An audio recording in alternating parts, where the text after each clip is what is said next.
का भी अपना कुछ तौर तरीका है।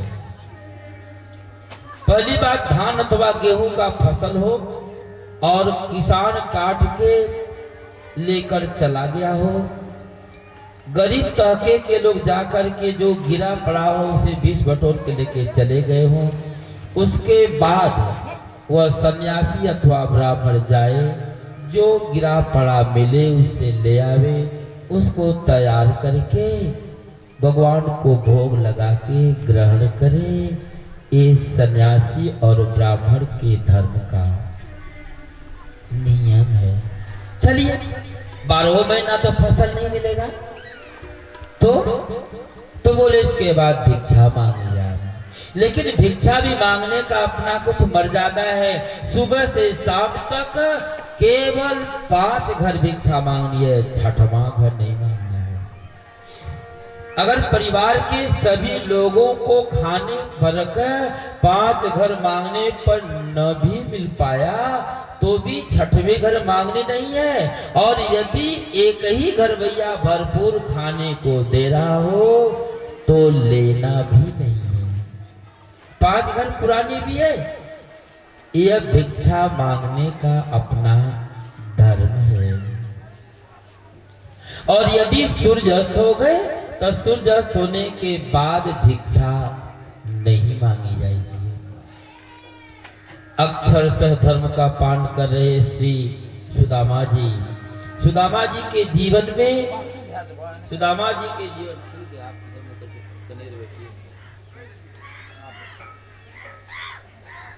सुखदेव जी कहते हैं परिचित, सुदामा जी के जीवन में मानो भक्ति स्वरूपा सरस्वती जी कोट कोट के भरी हुई, और लक्ष्मी जी मानो लक्ष्मी जी कहना चाहती हूँ, ऐ सरस्वती, मैं तुझे इस सुदामा के जीवन से निकाल के मानूंगी। और सरस्वती का कहना है कि तुम्हारी क्या मजाल, क्या औकात जो तुम इस भक्त के जीवन से मुझे निकाल दो। जीवन किसका है? सुदामा जी का। लड़ कर रहा है, ये दोनों सौतन अपने में लड़ रही है। ये लक्ष्मी सरस्वती, यह दोनों एक दूसरे की सौतन है, भगवान विष्णु की पत्नियां हैं। एक दूसरे को देख नहीं सकती। जहां लक्ष्मी जी होंगी वहां सरस्वती जी नहीं रहेंगी, और जहां पर सरस्वती जी होंगी वहां पे लक्ष्मी जी नहीं होंगी। देखे होंगे अपना सभी साफ मूर्ख सपाट है, कखा गगा भी नहीं जानता है, लेकिन 5 महला मकान में रहता है, एसी लगा हुआ है, रुपए के गद्दे पे सोता है, नौकर चाकर लगे हुए। यानी लक्ष्मी जी अपना पैर तोड़ के मोड़ के घर में बैठ गई है। और किसी को देखे होंगे प्रकांड विद्वान है, उसके जीवा पर सरस्वती जी बैठी हैं, जो कुछ बोलता है मानो सरस्वती जी ही बोल रही हैं। लेकिन बेचारे के छप्पर पर खर नहीं है। क्यों? क्योंकि लक्ष्मी जी विदा हो गई है, स्वीकार ही नहीं करता है। रुक्मिणी जी बोली हो गया। अरे ऐसा भी होता है, अरे जिसे खाने को देंगे तो क्या फेंक देगा क्या? भगवान कृष्ण बोले, देवी अगर मेरे पर तुझे विश्वास नहीं हो रहा है तो तुम भी तो लक्ष्मी अवतार हो, तुम भी कृपा करके देख लो ना। तुम भी तो लक्ष्मी अवतार हो, तुम ही कृपा करके देख लो ना।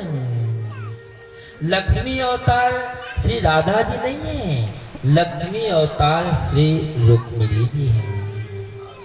अच्छा, आप कह सकते हैं कि जब रुक्मिणी जी लक्ष्मी अवतार हैं, राधा जी नहीं है, तो भगवान कृष्ण के नाम के साथ रुक्मिणी कृष्ण होना चाहिए।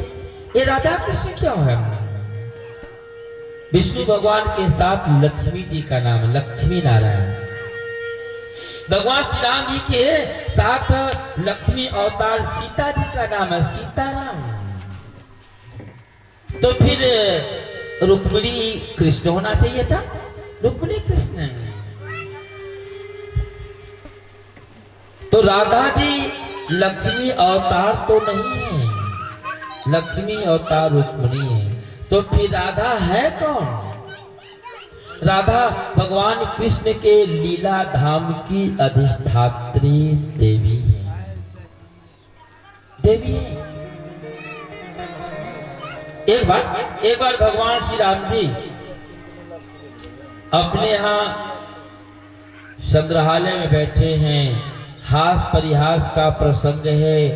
पुरुष में भगवान श्री राम जी हैं, अपनी समस्त सहेलियों के साथ महारानी सीता जी बैठी हुई, एक दूसरे को ड्रामेटाइज करने हेतु दोनों पार्टी एक दूसरे में कमी देख रही है, कब कोई कमी निकले कि हंस पड़े, बेइज्जत कर ले।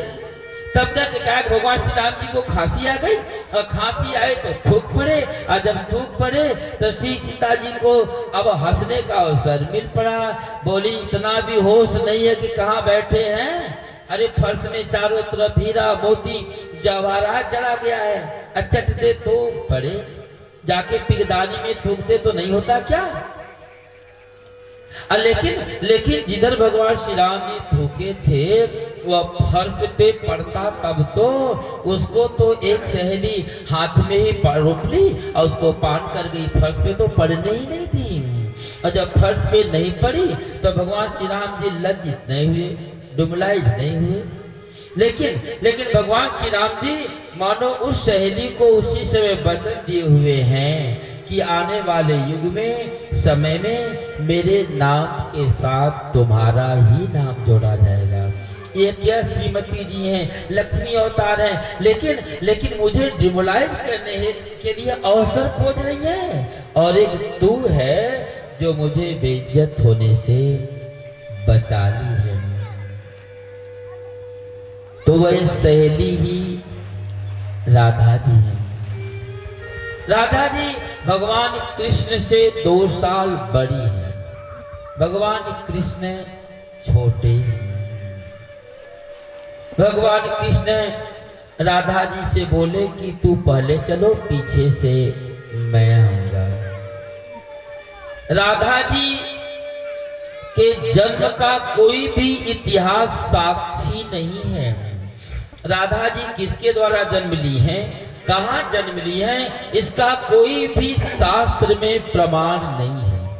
जैसे महारानी सीता जी के लिए आता है कि खेत में हल जोतने से मिली हैं, वैसे ही श्री राधा जी जमुना के किनारे पड़ी हुई हैं, छोटी सी बच्ची हैं। वृषभान जी भोर में ब्रह्मोट में मैदान गए, और जब आप आकर देखते हैं तो जमुना के किनारे कन्या पड़ी हुई है, उसे लाके पालन पोषण किए हैं। राधा जी जन्मांत है। जिस समय राधा जी जन्म ली उस समय राधा जी की दोनों आंखें देख नहीं रही हैं, आंखों से दिखाई नहीं पड़ता है। क्यों? भगवान कृष्ण जब राधा को बोले कि तू पहले चलो, पीछे से मैं आऊंगा, तो राधा जी उसी समय उनसे बोली हैं कि जब तक आप नहीं आएंगे तब तक मैं इन नेत्रों से किसी को देखूंगी नहीं। तो श्री राधा जी जन्मांत हैं। एक पर्व होता है जितिया का पर्व, आप लोगों के यहाँ भी होता होगा, जित बंधन त्योहार। जितिया का पर्व जो है उसमें माताएं बहुत ढंग से व्रत रहती है, बहुत खर व्रत होता है। आज जितिया का पर्व है, सभी माताएं अपना अपना फूल फल मिष्ठान लेकर के गांव के बाहर जलस्थल पे आई हैं। तो राधा जी को भी इनकी माँ लेके आई है, भगवान कृष्ण को भी मैया यशोदा लेके आई है। सब बच्चे को रख दी, अपना अपना मिठाई पकवान जो कुछ लाई थी बीच में रख करके चारों तरफ से घेर करके गीत गाने लगे। तब तक ब्रह्मा जी की प्रेरणा हुई, एकाएक बवंडर उठा, और वह बवंडर भगवान कृष्ण और राधा जी को वहां से उड़ा के जमुना के किनारे कुछ दूर पे रखे हुआ है। और आज ब्रह्मा जी आए, अग्नि की साक्षी देकर के भगवान कृष्ण के साथ श्री राधा जी का विवाह कराए। भगवान कृष्ण की 1 वर्ष की आयु है, राधा जी की 2 वर्ष की आयु है। उस समय बाल विवाहें होती थी। बवंडर समाप्त हुआ, माताएं दौड़ी अपने बच्चे को लेने, और जब जाकर देखती हैं तो श्री राधा जी तो दोनों आंखों से देख रही हैं, दोनों आंखें देखने लगी। अब तो माताएं इस बात को लेकर के बड़ी प्रसन्न हुई कि चलो यह बवंडर, ये आधी तो दवा का काम कर गया, दवा का काम कर गया।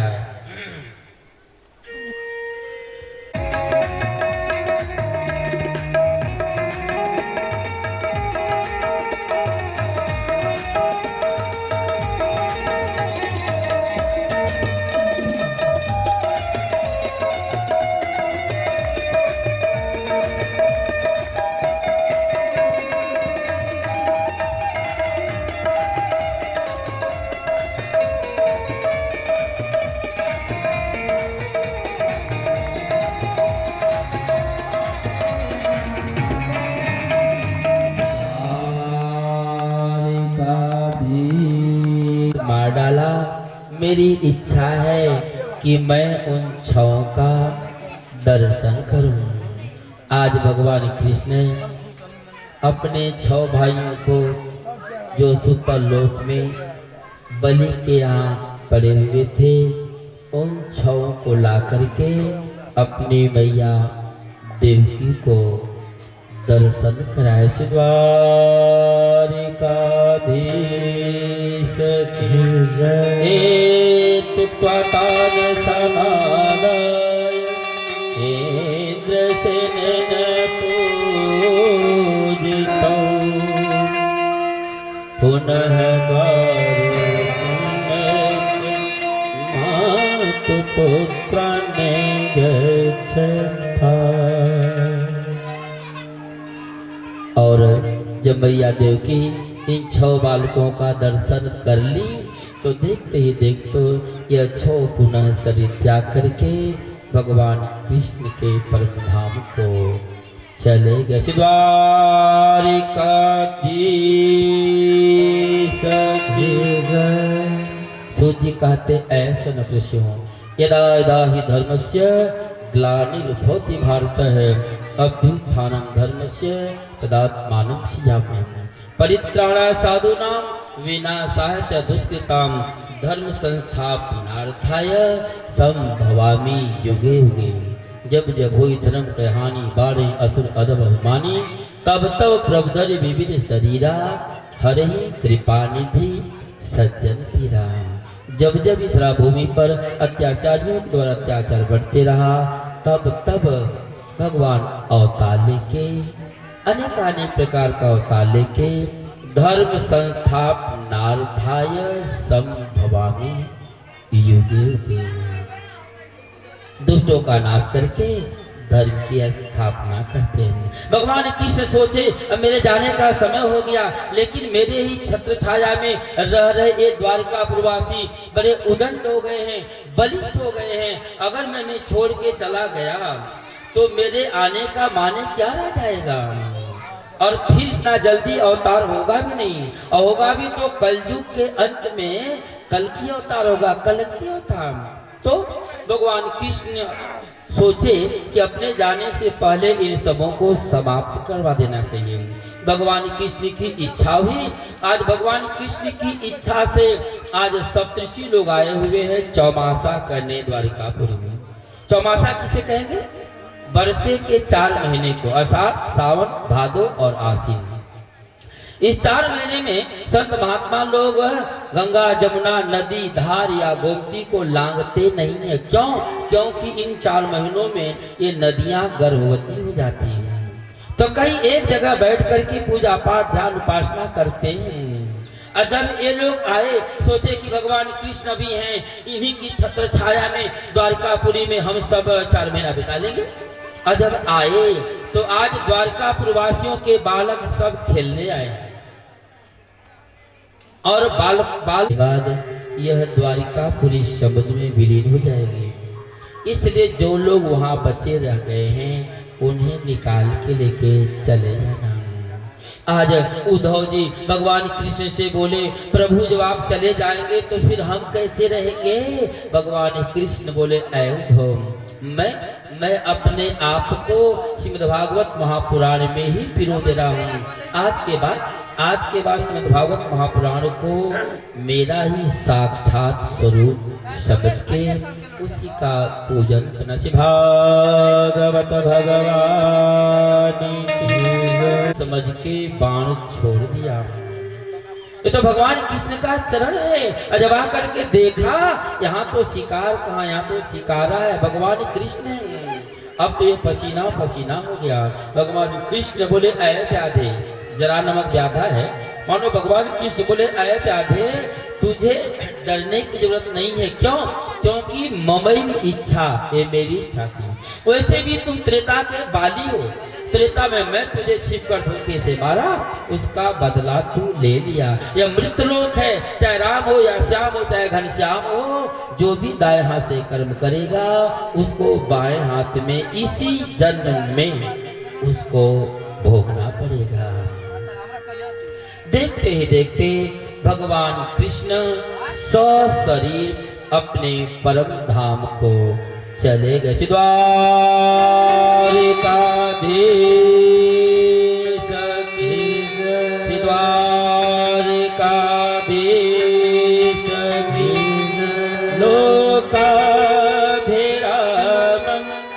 तनो धारणा ध्याने मंगलम।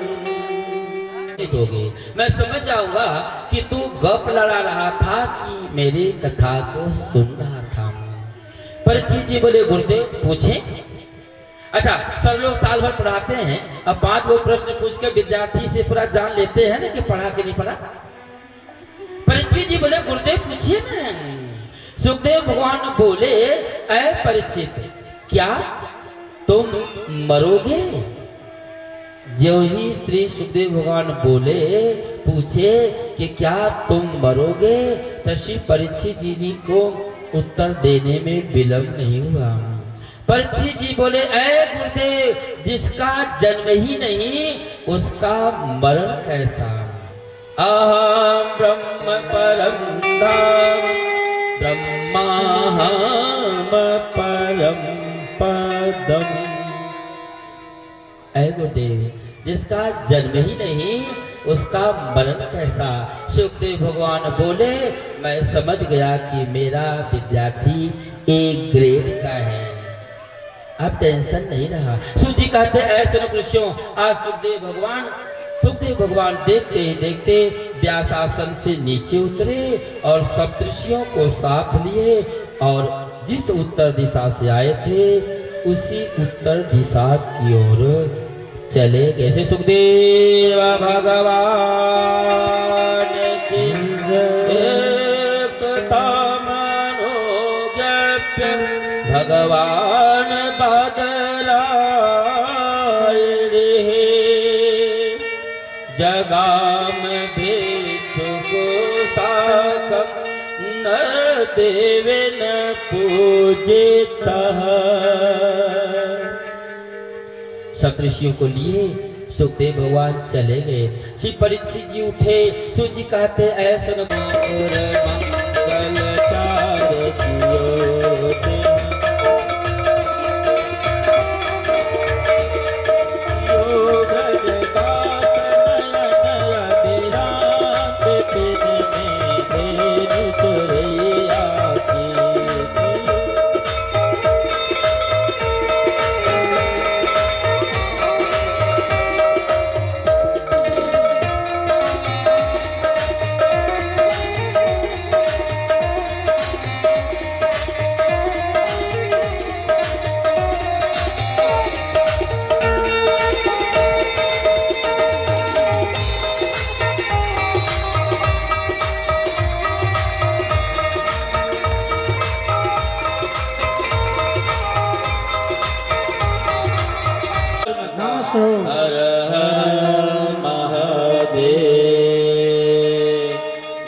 Oh